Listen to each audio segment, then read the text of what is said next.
PSM Makassar, Bernardo Tavares mengungkapkan kondisi pemain pasca PT LIB realistis Liga 1 2022-2023 bergulir 2 Desember 2022.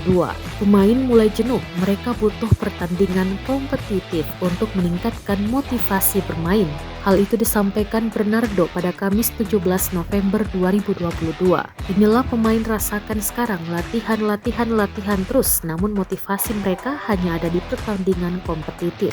Juru taktik berkebangsaan Portugal ini berharap kompetisi segera dimulai kembali supaya motivasi anak asuhnya bisa meningkat kembali. Selain itu, para pemangku kebijakan bisa memutuskan Liga 1 disaksikan dengan supporter di stadion, termasuk PSM Makassar bisa menggunakan markasnya Stadion PJ Habibie Parepare. Untuk memastikan kompetisi sepak bola Indonesia kembali bergulir, jajaran direksi PT LIB berkomunikasi dengan berbagai stakeholder terkait. Mereka berupaya agar memperoleh izin menggulirkan liga. Soal izin belum ada sampai saat ini. Tavares tidak ingin ikut campur. Dia hanya fokus mempersiapkan tim untuk menghadapi pertandingan.